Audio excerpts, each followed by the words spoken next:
Every Prague traveler had probably wondered what these pictures above the doors mean. What is the hand holding? Why is this fox blue?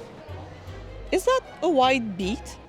And a golden melon? What is going on? Today we're gonna explore the mysterious world of Prague's house signs. There are around 264 of those all over the city, and while some of them repeat, like crosses, which are 28 in total, or eagles, which we counted 25, others are completely unique. The first written mention of house signs dates back to 1392, when King Wenceslas IV granted the shield makers the right to make house signs, resolving their dispute with painters who also wanted to cash in on the lucrative job. This tells us two things. First, house signs probably existed before 14th century, and second, they were popular.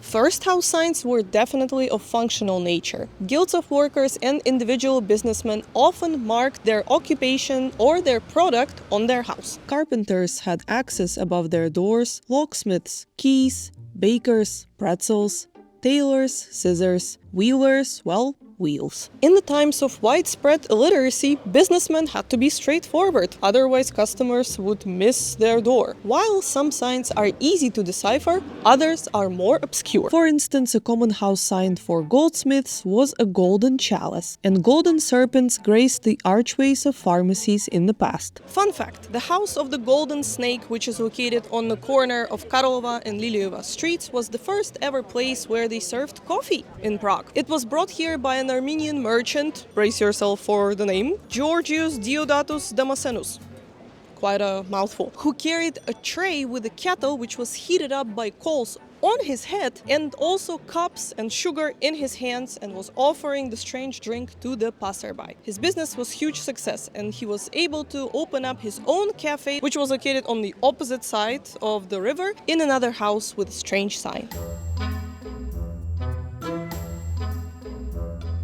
House at 3 ostriches, a somewhat unique animal for this climate zone, don't you think? This is where the first coffee place was opened in 1714, but the meaning behind this unusual name is another business venture. Merchant Jan Fuchs used to have a store that would sell ostrich feather goods such as fans and hats in here, and he had ordered to paint 3 ostriches on the facade of the house as an advertisement. Another animal that does not belong to Czech fauna, thank God, is a tiger, or more specifically, a golden one. It's a famous pub in Prague, Golden Tiger. This is where world's politicians used to hang out. Let's hope they did not promote any ostrich policies. You will find rabbits, bears, horses, doves, deer, lambs, and even an elephant gazing at you from Prague's houses. But the most popular animal, and in general the most popular symbol for the signs, is of course the king of animals, the lion. On Prague's house signs you will find 29 of those. No wonder that the oldest house sign in Prague, which is still gracing its original portal, is a classic Bohemian lion. It dates back to 1409, and it is certainly a mark of not only bravery but also patriotism. In the past, people who would walk by this house would know that the owner was probably a law-abiding citizen and no funky business was allowed inside. House signs were also protective talismans, horseshoes, suns, lilies. All of these were supposed to make the house a safe place and ward off misery. Religious symbols were very popular for that exact reason, and we can find a multitude of angels, Virgin Marys, and ecclesiastical attributes all over the city. But the house signs I'm the most fascinated by are those whose meaning is obscured by time, like the house of the white beet. Why? Who put it there? There's no context of it whatsoever in the history books. Maybe they just really liked how it looks like.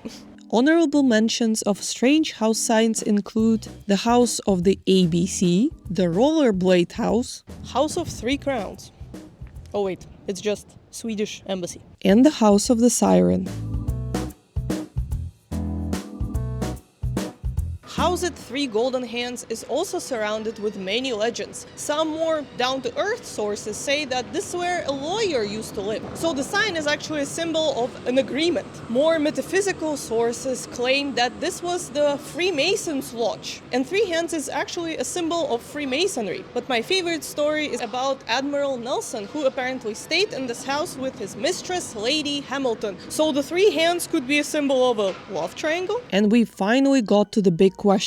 What do these house signs even mean? Over centuries, some people had certainly noticed a little pattern in those symbols, at least the ones found on the royal way, which we've explored in our video. According to them, house signs represented the path of alchemistic transformation that went all the way from the Powder Gate up to the Prague castle. I like this theory, but there was another reason for such a multitude of house signs to exist. They made the job of a postman hell of a lot easier before all the houses were finally numbered only in 1770. In the beginning, some houses must have been named after the owners, but that did not help any newcomers or travelers. Hey, can you tell me where a pharmacy is? Oh yeah, it's at Jan's house. Who is Jan?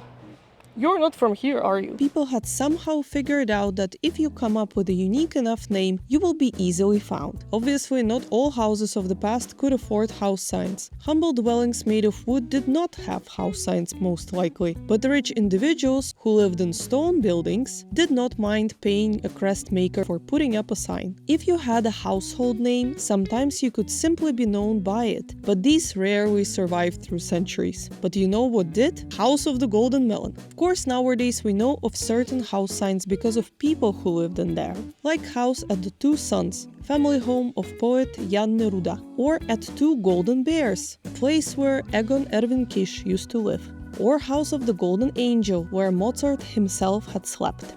But saying that all of these intricate symbols exist as geographical markings would be an oversimplification. There are probably as many meanings to house signs as there are house signs. I know that we as humans always want to find out the truth, but sometimes when it's not there, we simply make it up. Like in the case of the House of the Green Frog.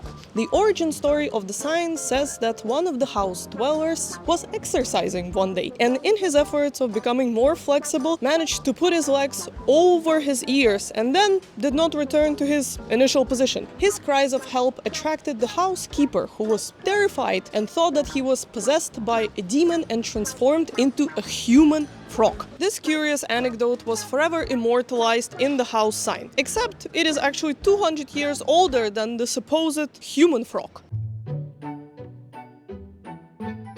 And by the way, it is holding a walnut. Thank you guys for watching this video. We hope you liked it, and we will see you in our next one.